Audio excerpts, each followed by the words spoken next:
morning, everybody. It's Stephen here for the Idiot Quilter, and welcome to my weekly episode. It's episode number 155, and it's February the 22nd, 2022. So let's jump right into my current projects here. And here's the first one on the screen, as you can see. You've seen this one before. This particular one is the one I call Gnomes, Kitties, and Butterflies, and it was one that I made on a whim, kind of a thing. I just made it up with scrap pieces, and I wanted to do something with gnomes because you know I'm all about gnomes. And so I just built it from the center out, having no real plan for this. So it is now finished, completely quilted, and is bound. And I had some problems in my design. Now, I should have called this quilt One of These Things Doesn't Belong, because if you look at it closely, there's a couple of problems with my kitties. Down here in this bottom row, as you can see, I have a butterfly and I have a cat. However, the butterfly and the cat are both made from the same fabrics. And if you look up here at the top, I tried to alternate the colors. Well, somehow I got twisted around, didn't realize it, and I put two colors together the same. Not really a major problem, okay? However, so this cat should have been a substitute with this cat. But speaking of this cat, let's take a closer look. What makes this one a little different from the other kitties? Well, first of all, I call this the 1980s kitty because it has shoulder pads. Yes, right here. See the shoulder pads?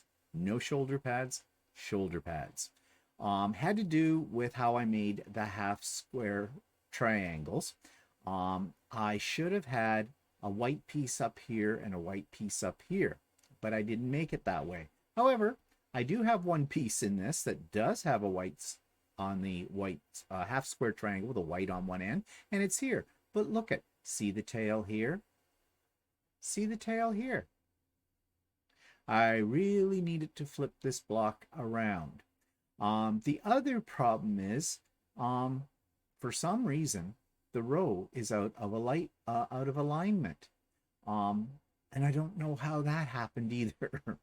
I mean, it's okay up here at the top, but down here at the bottom, you see the kitty comes straight down to the border, and my other kitties do not. Now, I did have to take a row out of these cats after I had made them because they were too tall. And I'm just looking here. I think I've got one.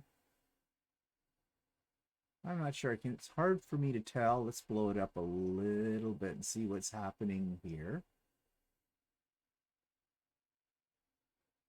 Okay, I took out what looks like, there's a half square triangle, there's a half square triangle. I don't know what I did. To be honest, I don't remember. But either way, this kitty doesn't belong. And if you look up here, I made another mistake. This cat's got shoulder pads as well, but his tail's a little bit different than the other tails too. So yeah, so you know, this quilt's kind of a kid's quilt the way I look at it. And you know what you could do is you could say, oh yes, I did this on purpose, and this is an I Spy quilt. Okay, so find what things don't belong. But anyways, it's colorful, it's bright, it's cheerful. I'm kind of liking it, regardless of those little faults I have in it. And I did quilt it. I'll show you the back. You can see the back fabric right here. I just used a scribble quilting design. A little closer up and you can see the quilting design in here. And it was a pantograph that I used. I just wanted something quick and fast, and this was sort of what I call cleanse my palette quilt because it was between major projects. And this one, well, I didn't have to think about it too hard. Maybe I should have thought about it a little harder. I don't know. Now, I did complete another one. This was a kit.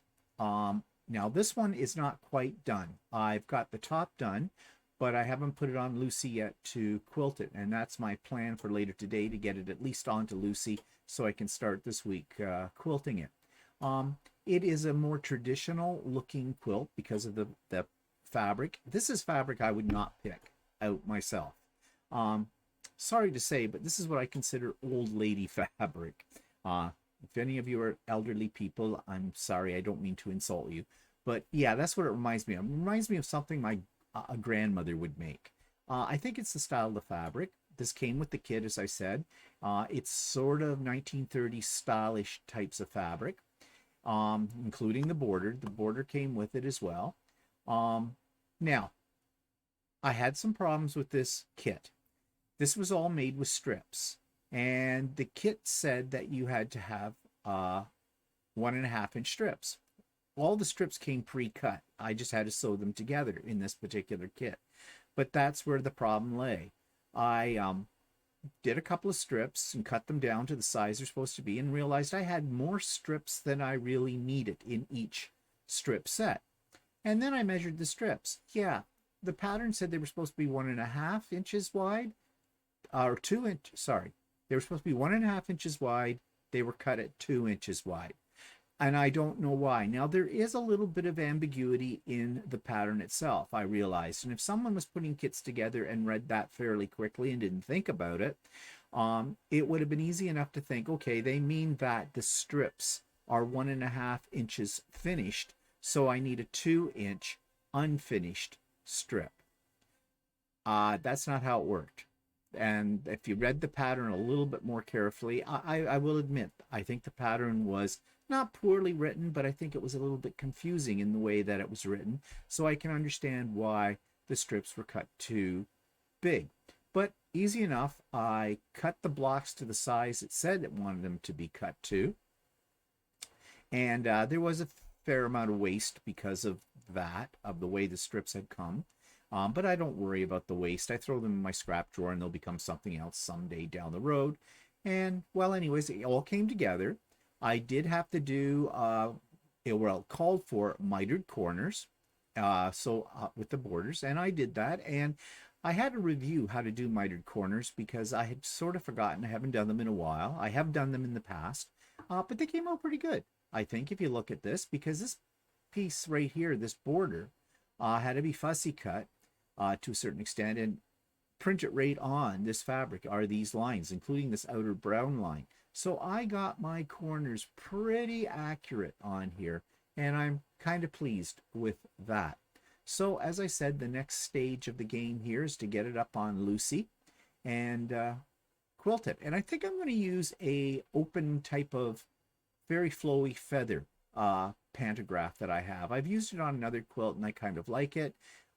It's fairly fast and I think it'll go with this particular style of quilt. As I said, it's not my style, but it was a kit. I bought it several years ago and it's been sitting on my shelf forever. So I thought now was the time to get it out and do it. And, you know, I think actually it doesn't look too bad. It kind of grows on you after a while. Okay, so I've been busy on other things as well, doing some in the hoop embroidery projects. This is my first one. This is by Creative Kiwi. Company in New Zealand. I love their patterns. They're very well written, and the thing I like most about them is most of them have a tutorial as well on YouTube that you can follow along with, and that really helps out a great deal. Plus, their prices on their products are really quite reasonable. This particular pattern was $5 Canadian. It was on sale, but they have a sale all the time. Regular price 10, but you know, I don't know if I've ever paid full regular price on any of their products. So they're very, very reasonable even at the regular price. This is called the Celtic knot. You did it in, I think I had to do it in 3 pieces. And you sew the pieces together right in the hoop. The video shows you how to do it, and it does come with very detailed and very clear printed instructions as well. So again, that's Creative Kiwi. Highly recommend them, especially when you want to do an in the hoop type of project. Now this is a purple and silver, but when I took the picture, for some reason the lighting, I guess, makes it look a little bit more on the gray side than the purple side, but it is very purple. And it now hangs on, as you can see, one of my supply cupboard doors. It fit there really nicely, and I think I might make more of these. There were 2 different styles you could make. You can do one with the closed-in holes like I've done here, or the other version is these are open, so you can see whatever you've laid the table runner on top of. You can see through it. I chose this one, but I might make one with the open holes just to see how that looks as well. But I really kind of like it sitting on my, mounted on my cupboard door. I think it adds something to the room, and I think I'll do a few more like this as well. The other thing I want to say about this particular pattern is you can make it longer. You can't make it wider, so it's not very wide. It's only about 10 inches wide, but you can make it longer by increasing this middle panel. Make a few more of those, and you can make it as long as you want. So a very versatile pattern, worked out very well in the hoop. And I made another one by Creative Kiwi too. Now this, my idea was to put this on the cupboard door. I don't like where it is right now. It's too big.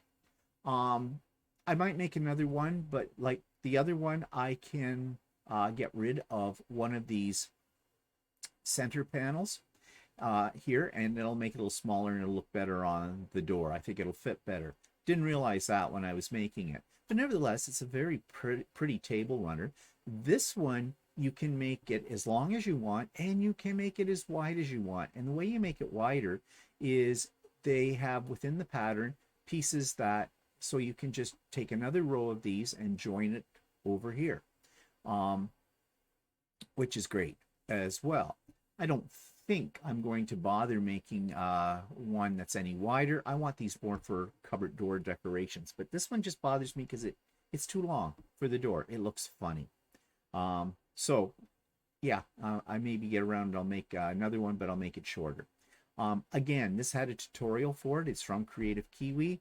I think it was about $5 and Canadian. Now, one advantage for us as Canadians buying from Creative Kiwi is that the New Zealand dollar is very much almost par to our Canadian dollar, which is great. But one little trick I found, when you go in at the top of the screen, when you're about to check out, there's a little pull down menu for the currency you want your purchase to be put into, but it defaults to US. So if you click on PayPal and that goes through, PayPal will convert your currency into US dollars. And for me as a Canadian, $5 American becomes about $7.79 or something like that Canadian. But if you put it beforehand, before you check out, to Canadian dollar or your currency, you will pay in your currency, based, I think, more against the New Zealand currency. Not sure how that works, but all I know is that's the best idea, because unless you're American, then of course, hey, great for you. But for us as Canadians, make sure you have it set at Canadian dollar. So just let me switch over here. So that's what I have been creating this week. Been having lots of fun with that, and yeah, more projects to come. So let's move on to my tale of woe about dragonfly quilting, shall we? Have a little sip of coffee to get into this. Now, you know that I was trying to get that pattern that Northcott put out for their 10th anniversary line of O Canada fabrics, and that was a pattern that used the panel. I have all the fabrics I need for making that, but I just didn't have the pattern.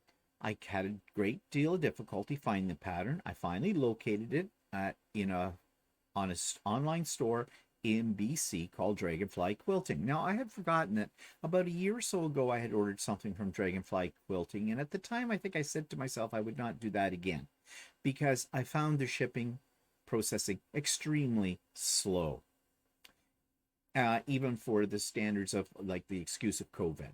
Okay, so I placed my order for that pattern. That was January the 7th. Well, long story short, because I've told you bits and pieces of this already, I never did get it from Dragonfly Quilting. They gave me a lot of different excuses. Their supplier had forgot their order. Yeah, really? I don't get it.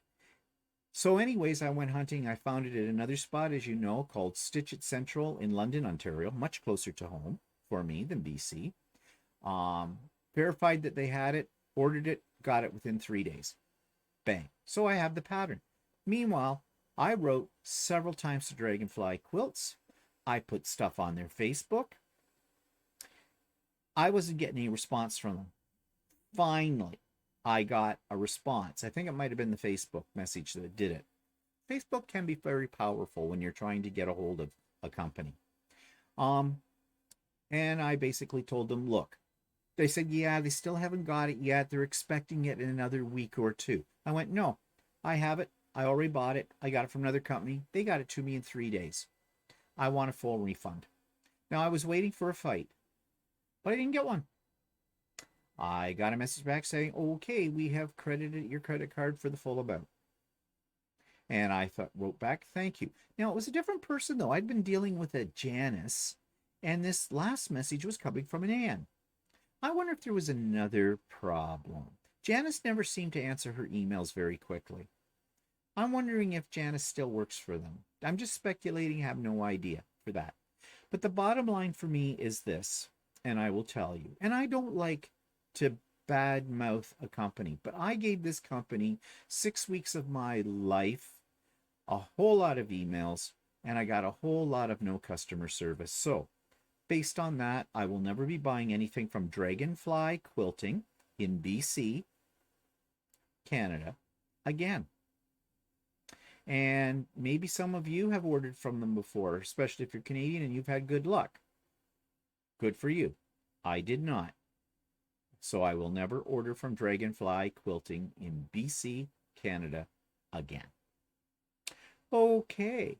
So speaking of the old Canada fabric, Northcott's 10th anniversary. I love this line of fabric. I really do. I did purchase, well, I'm working on getting things together for the Ultimate Sewing Retreat, not the Idiot Quilter Retreat, the Ultimate Sewing Retreat, which is sponsored by Ultimate Sewing, my local quilt store. Heard me talk about it many, many times. And it's at the end of March. And yes, it's a physical retreat. And we are going. And they've got lots of safeguards in place in that. And although I'm still a little apprehensive, you know, eventually you have to go on with your life, I guess. So anyways, I bought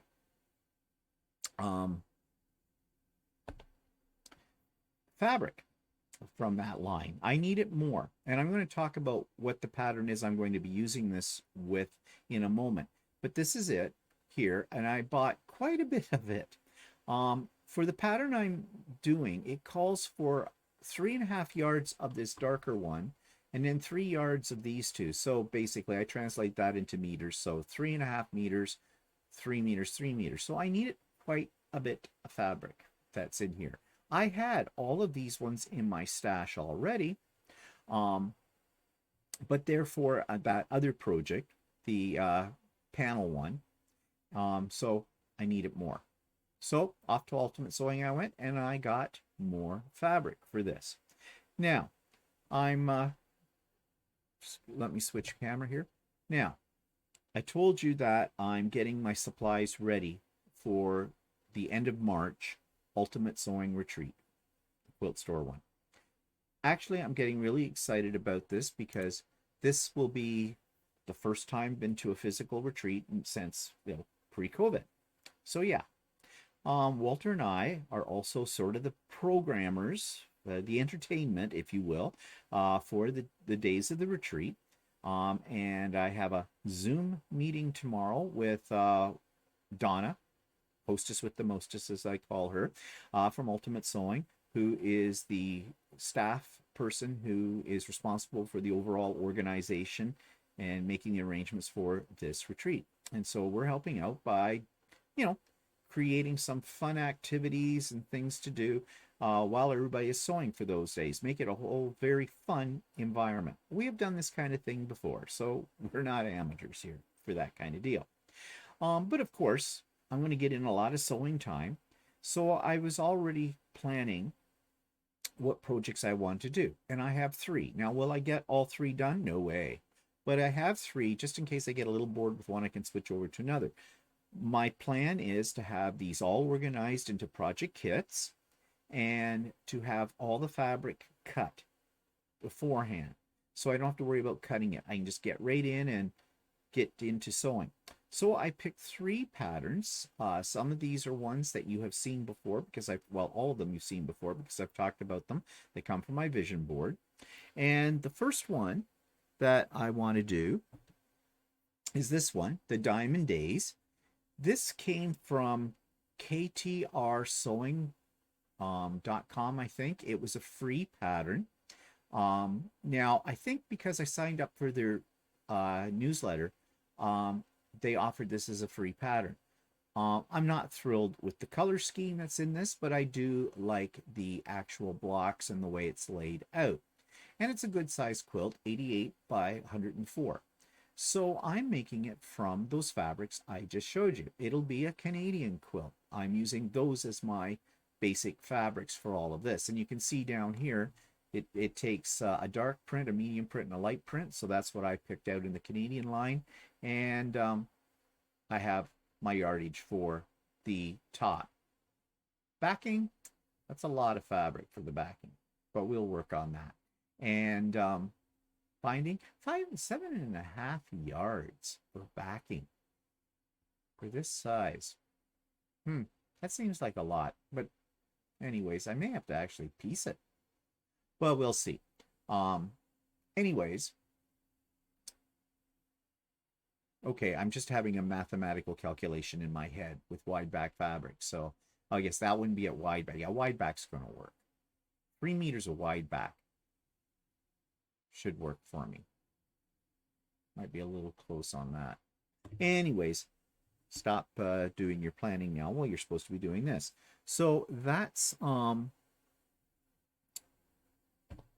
one pattern. Just excuse me, I'm trying to find the right button to push here. The other thing that the other patterns, and just let me see if I can find them up here. Yeah, that's one. And okay, just bear with me for a second. I'm looking for my pictures. Oops. Okay. The other one, I've shown you this one before. It's called Showering Stars. Now, it's the one that I said I thought would make a really cool Christmas quilt. But what I've done is I've decided that instead of doing it as a Christmas quilt, I am going to do it using some jelly rolls. I think I picked out some Cape Facet that I think will work really well with this. One thing about this pattern that bothered me is the amount of, they use black as background. Now, this is sort of a modern style type of quilt because there's a lot of negative space. But by the time I get this done, I'll probably have my quilt path for Lucy, the computerized system. So I can probably just let it do its thing on that and have a really nice looking, intricate quilting pattern on it when it's done. And that negative space will allow that to really show up. So I have the jelly rolls all selected and everything's laid out and ready to go for that. So the other pattern is, let me find the picture. Oh, I don't have a picture. No, that's right, because the other one is called Diamond Trip. And this is one that I got from Jordan Fabrics. It's a freebie. And later on in today's episode, I actually have a little video talking about it in more detail because it was one of the patterns that has been on my vision board to do. Okay, moving on. I mentioned that I have some project boxes. Actually, you can see my project boxes if I move out of the way. There they are. Let me get my finger over here. So there's all my project boxes that I like to organize things that I'm working on. And I have 3 boxes all labeled, all ready to go for the retreat at the end of March. And so I thought I would talk a little bit today about organizing projects and how I do it. So I've made a little video clip about that, and I'm going to insert that right here. Today I thought I'd talk a little bit about how I organize my projects, and I have touched on this several times before throughout different Idiot Quilter episodes, but I thought I'd be a little bit more specific today. So as you can see here in this picture, I'm showing you some of my projects, and I love these project boxes. I've been using these kind of project boxes back in the days when I used to scrapbook. In fact, that's what they were really meant for in their day, because they are large enough to hold 12 by 12 inch paper, which most scrapbookers use when they're creating layouts. However, they work really well for organizing your quilting projects as well.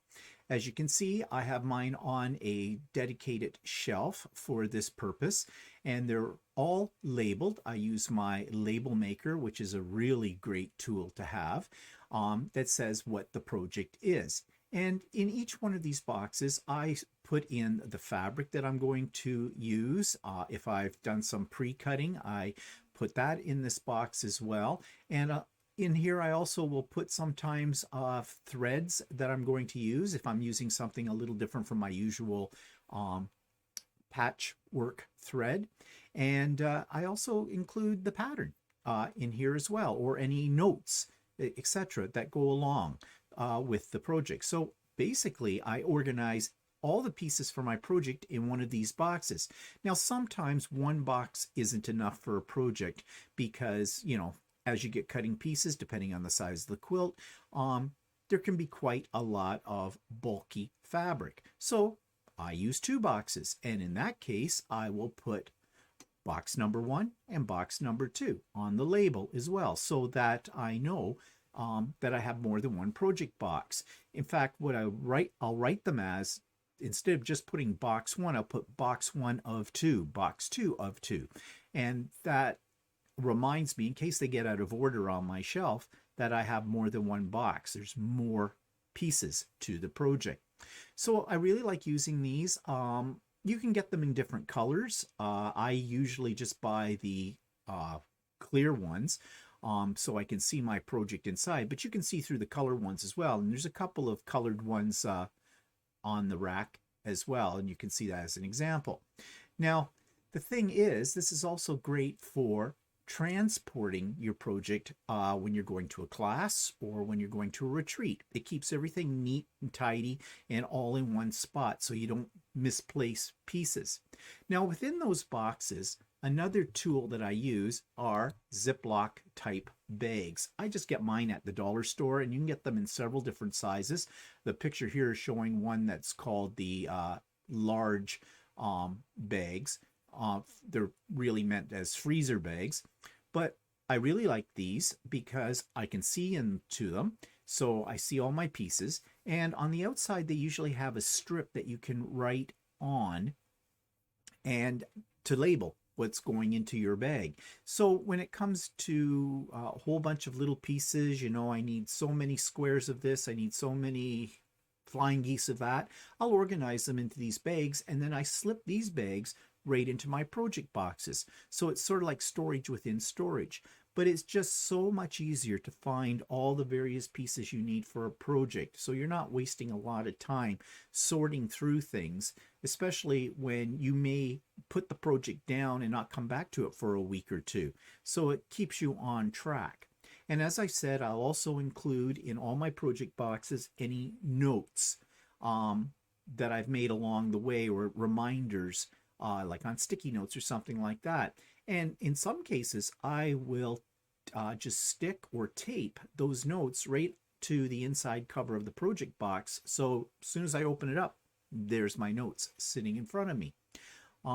So yeah, I think this is a great way, well, at least it is for me, for organizing a project, and it keeps things neat on my shelves as well and easy to find. Okay, so that was all about me. So let's move on to all about somebody else, and that somebody else is Penny Haverson. Penny Haverson sent me some pictures of her latest and greatest creations, and they're great. So I'm going to share those with you right now. A subscriber are not quilts, but a table runner and or table topper, I suppose you'd call it, and placemats. And here's the 2 placemats, and these are all created by Penny Haverson, a regular here on the Idiot Quilter. And she writes, I made 2 quilted placemats, and she has sent pictures of both the front and the back. So here's the front, and here's the back. And she says, they're not perfect, but they're pretty. And that's for sure. They definitely are pretty. And she also made a quilted table topper, and she has sent us a picture that shows you the front and the back. And it looks like she did some fussy cutting here for the front, some very cute dog pattern fabric. And you can see she's just done straight line quilting here on the both the placemats and the table topper, but it's very effective. It really, you don't need much more than that, especially on the table topper, because you know you don't want to take away from the fussy cutting. She also says, as I go back to her, take another look at her placemats, she says she's trying to use up scrap materials, so I'm assuming that's what she did with these quilts, or not quilts, but placemats and table runners. And they were all done on her Gnome 5300 QDC. But she did trade in her old 10-year-old Pfaff Creative Vision sewing embroidery machine, and she replaced it with a new Brother Innovus Essence VM 5200 sewing quilting embroidery machine. She is taking classes, she says, to learn how to use it, and she's really enjoying it. Sounds like a great purchase, Penny. So thank you so much for sending your lovely creations to us. And thank you, Penny, and hope to see some more of your creations. And don't be shy, I'm running low. Send me your creations as well. Just a couple of pictures, a very short blurb, 3-4 sentences, that's all it needs to be, and I will feature you here on the Idiot Quilter. Okay, that takes me to the YouTube channel of the week called So Be It Quilts. This week's YouTube channel is one called So Be It Quilts.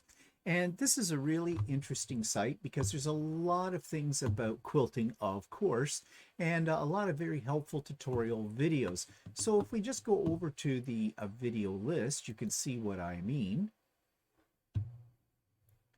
So let's just go down the list and take a look. So we've got Let's Sew Some Storage Baskets. That's the latest one. Let's Sew Clue 5 for the Cotton Quilts Mini Valentine, Pineapple Slice Quilt Box, trying fuse powder. So she has some things about notions and products, as well as not just quilting techniques or projects. She has bag projects as well. Let's take a look in her playlist and see how she has this organized. This will give us a clearer idea of the kind of things you'll be able to find.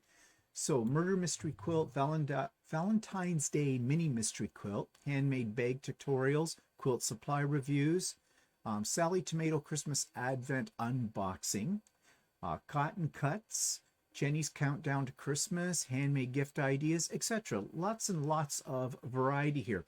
One particular video I want to point out, if I go back to the videos list, is one that's been recently posted, and for those of you that want to join in on a sewing day, this one is available. It's called You're Invited to the International Stitch Marathon, and this is sort of a collaboration between 5 or 6 different YouTube creators. Some of these creators are ones that I have reviewed their YouTube channels before, including Brenda, who is a good friend and a regular participant on Craft and Chat on my channel. And she has the YouTube channel entitled Conquering Mount Scrapmore. So if you want to know more about what's planned for that day, I believe it's on March the 4th, and I might be going to it for a little bit of time because, you know, that's the day just before my big Idiot Quilter retreat. But if you click on that, you'll find all out about everything that's happening, and you'll find the links to that particular event as well. So do check out So Be It Quilts. And now it's time to do what's on my vision board, and I've already mentioned what it is. It is called Diamond Trip, and it is from Jordan Fabrics. It's one of their freebie patterns, and if you've never checked out Jordan Fabrics YouTube channel and their website, if you need some great patterns that are free, and most of them have tutorials that go with them, then do check out Jordan Fabrics for this. And so this one's from them, as I said, Diamond Trip, and it's one of the ones that I'm putting together to get it ready for the retreat so I can work on it. And here's a little bit more about it. This week's quilt for my vision board that I would like to do at some point in time is this very colorful one by Jordan Fabrics called Diamond Trip. This is a free pattern, and if you've never checked out Jordan Fabrics' free pattern section on their website, you really should, because they have a lot of really great patterns. They're very clearly written, and most of them, if not all of them, have a video tutorial that'll go along with it. So if you're struggling, you can check out the video tutorial. But I don't think you'll struggle much because I have found Jordan Fabrics patterns are very, very clearly written. So this one's called Diamond Trip, as I said, and you can see the color choice that has been used by Donna Jordan is very, very colorful. And I think that's what made it stand out for me. It's made up of strips, and the requirements are 40 jelly roll strips, 1 yard of accent, half yard of binding, and 3.5–8 yards of quilt backing. So very easy to do, and you could probably shop your stash for completing this one. That's what I think I will do when I get to it. But it looks like the assembly would be very, very quick because it is using strips, and usually that's a pretty fast construction. So I think this would look great in batiks. I don't think, or there may be some in her picture of batiks that have been used along with some prints. But yeah, I think it's just would give me another opportunity to use some of those really pretty fabrics that Walter bought me for Christmas this past year. So yeah, I think this is definitely one pattern that I would like to do very, very soon. So this is the part where I usually show you a teaser with upcoming interview on the Idiot Quilter Presents, but I do not have any interviews. I have a few feelers out there, but I've heard nothing from anybody, and you know who you are. So come on. You know the rule. You know my advertisement for this, how I want to interview you. You. Yes, you. So don't look away from me. No. Eyes are here. I want to interview you. So, because I don't have any interviews, that leaves me to do a little ranting, or as I like to call it, musings. And this week's musings is all about, why do my machines misbehave? Because I do have a love-hate relationship with all of my machines. So that's what I'm talking about this week. Okay, so that takes me to one of my quilts. I'm starting to run, believe it or not, I'm starting to run low on quilts or projects of my own to critique. So this one's called the Scrappy Brights Lap Quilt. And here's my This week's quilt of my own that I'm going to critique is one I did some time ago. In fact, I don't remember when I did this one, to be quite honest. And it was one of those quilts where I was just in the mood to take some scraps, sew them together, and see what I came up with. Well, this was a whole pile of strips of fabric from a jelly roll, I guess, that I had laying around, and I decided just to cut them and put them together in this quilt. Now, I think I looked at a pattern for doing these individual pieces, and I just adapted that for what I had. And so the center panel is what I started with, and oftentimes when I do a scrappy quilt, that's what I start with. I just start in the center and work my way out. And so you can see here, I just did some rectangular pieces, 2 pieces done on the bias. So kind of like if I was making binding, and cut them in what looks like about 6-inch strips and just sewed them together in long strips and put those strips together. And so I got this square in the center. Then I decided to put a little border around it, and I just grabbed some white fabric for that.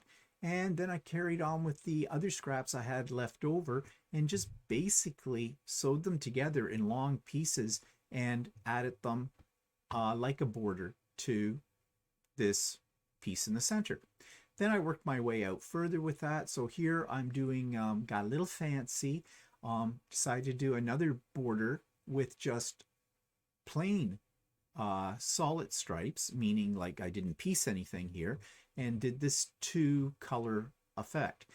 Added another border, but to break up the border a little bit, I just put on the biased a little piece of another strip that was left over and sort of angled them in this little jaunty way here to give it a little bit of style, I guess. That's what I was thinking. Not sure if it works or not, but it's different. And then added a little wider border to the outside and completed it. Now, as far as quilting was concerned, this picture isn't very clear, But what it looks like I did was I just did some stippling, and I think I did that as free motion. Not completely sure, but I think I did. And it looks like on the outside border, and I really should have taken a much better picture of this quilt. I think I just did some straight line back and forth. What do they call that when it matchstick? On the outside borders. So it's not perfect. It looks like I'm a little wonky on my binding here and there. And I don't know if my corners all came out perfect. Well, they don't look too bad, according to this picture anyways. But it was just a way to use up my scraps. It was a way to clear my mind before I moved on to a more significant project. And I think this one just measures a very small lap size type of quilt. And I think I have this one hung over the back of my couch in my rec room. I should take another look at that. And it's, the colors make it very, nice to look at as well. It's just fun. It's just fun, I guess. So that's my quilt this week. So that takes me to the online fabric store of the week that I am going to talk about. Now, I have never been to this store, but they do have a brick and mortar store. And this is the store that saved me. It's the store that had that pattern, that strong and free pattern that I was trying to get from that other place that had it and got it in about 3 days and the whole bit. So I thought I should really explore their website in a little bit more detail. This week's online quilt store is called Stitch It Central, and it's located in London, Ontario, Canada. And just recently, I placed an order with Stitch It Central, and at the time of recording this, I have not yet received what I ordered, but I only ordered it the day before, so I will let you know how that works out for me. But in the meantime, I thought we should explore their web page and check out their prices and the usual things that we usually check out. So here's their home page at Stitch It Central, and you can see they have a advertising screen at the beginning. They are an authorized Bernina dealer.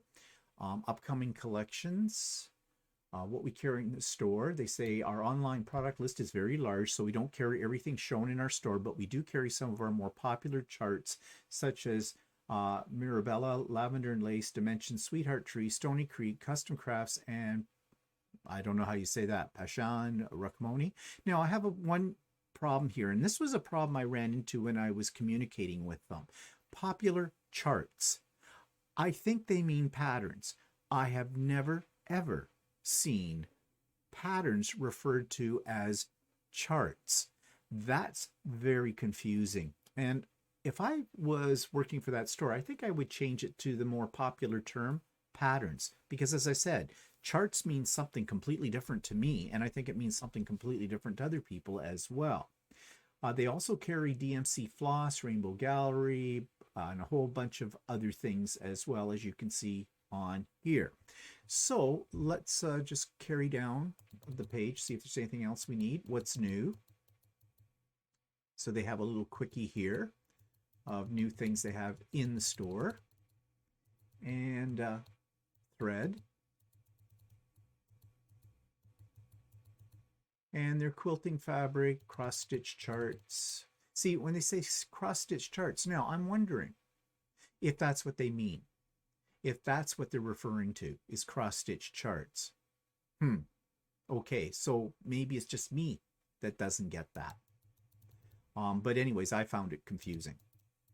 I mean, you could call it cross-stitch patterns, but okay, I'm nitpicking now, and that's, that's neither here nor there. So let's go up to the top of the page, get into their menu, and they have the new arrivals. Well, they have knitting and crocheting as well, quilting and machine embroidering, tatting, more crafts, subscription gifts. Okay, but why don't they mention fabric up here?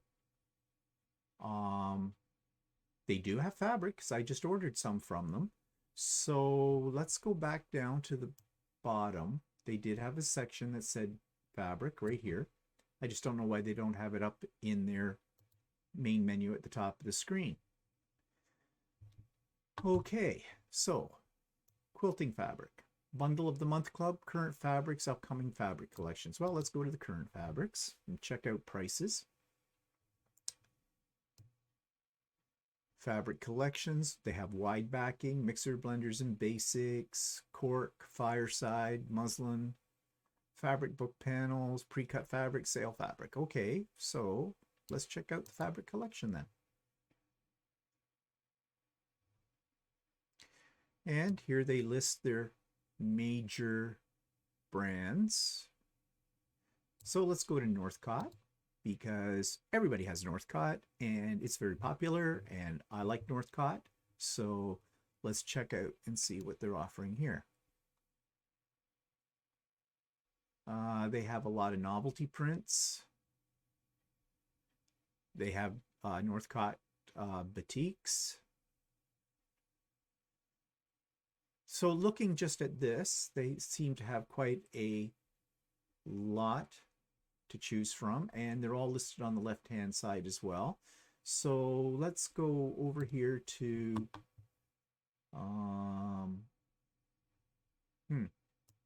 I don't really like how this is all one page and that's not separated, because you have to scroll down, and does it match up with the pictures, the text on the side? Not really. Okay, I would think it would be better if this was separated out. All right, let's just look for, ooh, I've never seen that one, Heavy Metal Northcott. Okay, let's click on that. I've never seen that line before.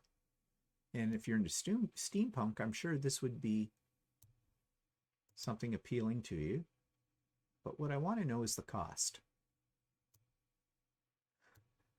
Okay, oh, those are panels? No, they're, okay, that was a panel, but the other, okay, so, oh, it's quarter meter.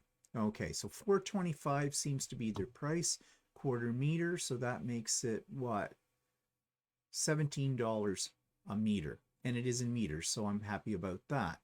So yeah, $17 a meter, that's not bad. Now, is that standard price for everything? Let's pick another fabric line.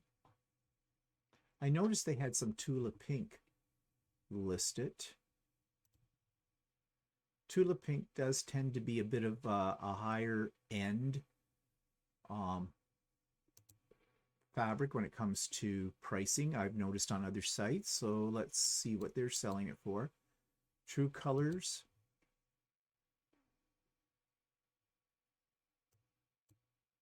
Oh, it's even cheaper. It's $4 per quarter meter.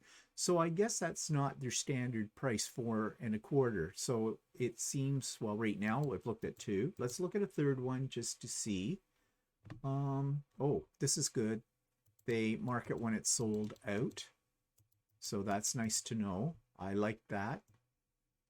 I don't like it when I get my cart filled up, go to it and find out I can't get things.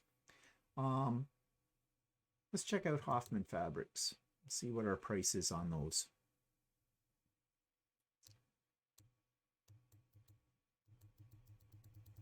Okay, these are all prints. Let's try this one. Or maybe not. Oh, there we go. $5.50. Okay, so their prices vary depending on the brand name. So $5.50, that's a little higher on the scale. At a quarter, that's $22 a meter. So it looks like their fabric ranges from $16 to about $22 per meter. That's about the going rate, I would say. Okay. Let's look at quilting and machine embroidery. Oh, okay, that's how they've got the fabric listed. Under that. Okay, batting. Let's check out their batting selection. And they have batting by the yard and pre-packaged batting, and their pre-packaged is Pellon. Let's go batting by the yard. I said, let's go by batting on the yard.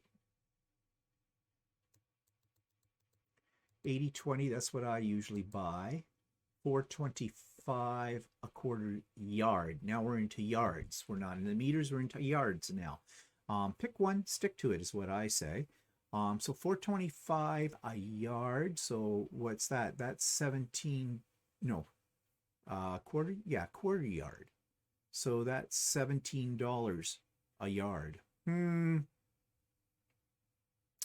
I think that's a little bit on the high side, just slightly. Does it say what make it is? Is it Hobbs?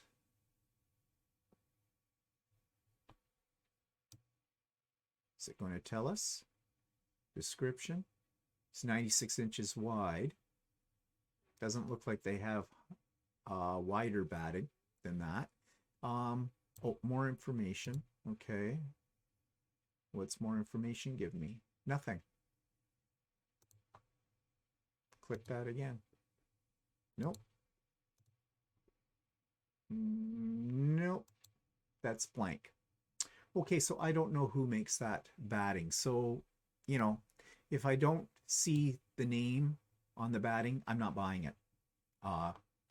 Because I want to know. Is it Hobbs? Is it somebody else? Okay, what else is under here? Quilting thread. What do they carry in that? Aurifil, of course. Bottom line, invisible thread. Magnifico, never heard of them. King Tut, yes, I have heard. Masterpiece, I've not heard of. Superior, yes. Okay, most of them I've heard of before, but let's check out their Aurifil price. And they have lots of color selection. It looks like $15.50 for a, I believe that looks like 1300 meter.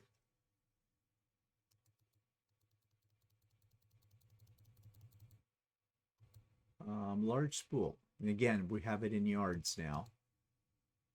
1422 yards. So yeah, that's probably about standard around whatever it is, 1300 meters or something like that. And the price is in the ballpark, I guess. For it, I think I pay $14.99 at my local quilt store. But anyways, yeah. Let's see. And then you've got the usual quilting notions, sewing accessories. They do sell Bernina sewing machines. Let's see what they have to choose from that. So they have their accessories, embroidery only, long arms, sergers, sewing and quilting, and embroidery machines. So it looks like they're a major dealer for Bernina.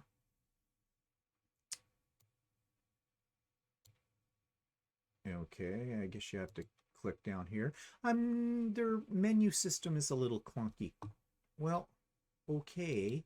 I clicked on that. I don't have any pictures. What does that mean? Does that mean they don't have any machines? No information here whatsoever. Now, to be fair to them, I know that they were switching their website over and maybe they haven't got it completely populated yet.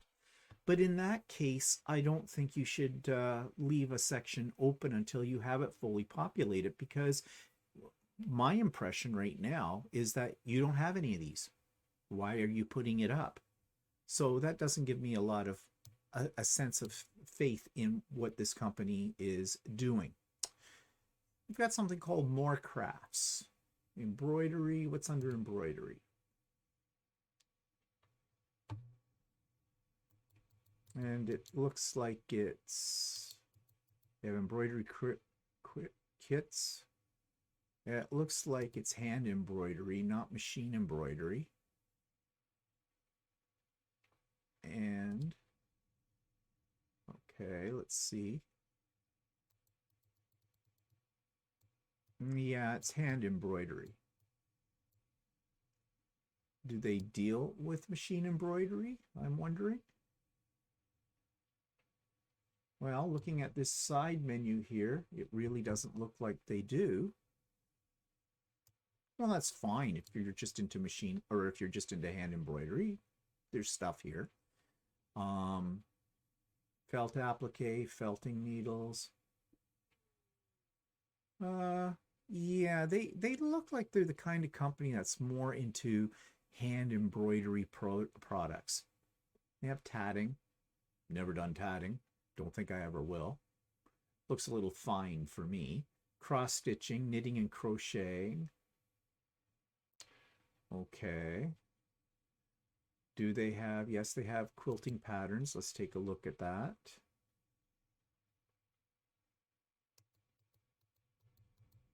I like that. Oh, look, there's my pattern. The one that I've got now. And pattern prices all look about standard. Oh, and they've got quite a few pages of patterns too as well, so it might be a good selection of patterns. And they do list them by brand name over here on the side. They have Emmeline bag patterns, a couple of those. Yeah, I think they've got, stuff that's worth looking through. Now they have subscriptions and gifts. So what kind of subscriptions do they have? Digital gift certificates, Weeks Dye Floss subscription, Classic Colorworks Floss subscription, a couple of cross-stitch magazines. Yeah, okay. Again, their focus seems to be more on, well, maybe that's why they're called Stitch It Central. They say their focus seems to be a little bit more on hand embroidery than anything else. Okay, do they have classes? Maybe go down to the bottom of the page.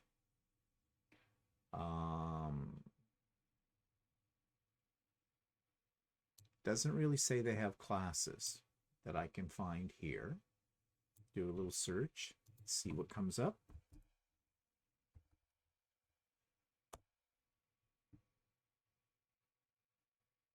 And nothing comes up. So I guess they don't really have classes.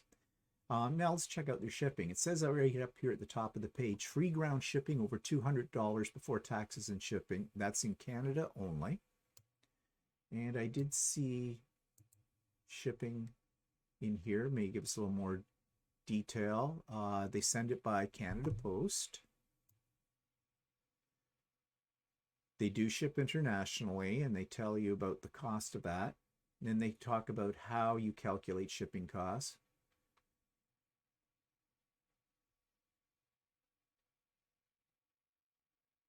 Okay, so they do give you a fair amount of information about their shipping and return policy.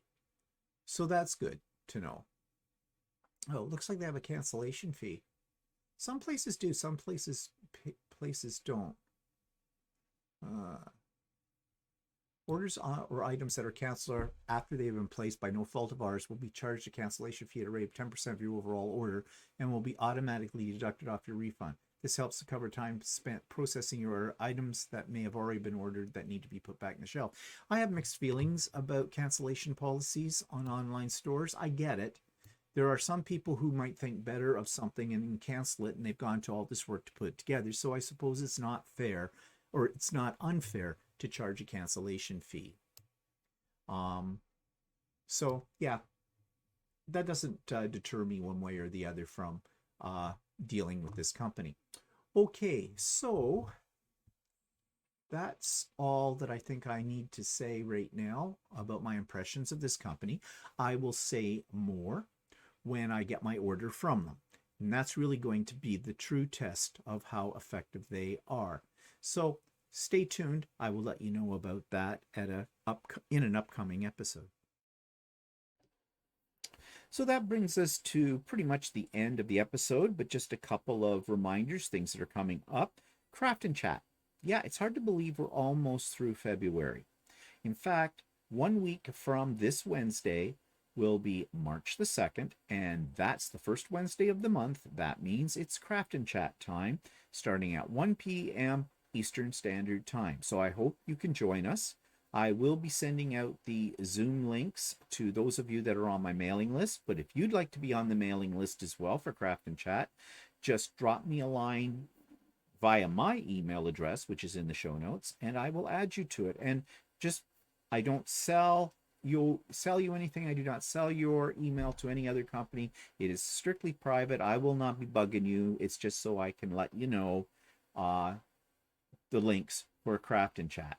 Now, I do post the links for that also in the show notes below, so you'll find it there in all of my videos for the next week until the day of Craft and Chat, which is Wednesday, March the 2nd. Okay, and of course, a little bit of an update on the Idiot Quilter Retreat. First of all, if you have not let me know yet that you are planning to attend, I would appreciate it if you would, because that just helps me with my stats. To date, I have slightly over 40 people coming. I still have lots of room, however. And I also know that some of those people will have life happen to them and they won't be able to show up. So I'm not going to hunt you down and kill you if at the last minute something comes up that you know, interferes with the retreat. That's fine. But I would like to know. It just helps me with my planning, that's all. Also, when you let me know, I will have your email address and I have a separate mailing list for the retreat. And if there is any things I need to send out to you that have to do with the retreat, and what I mean by that is, for example, the agenda for the day and things like that you might want to know, or how you get the electronic swag bag. Yes.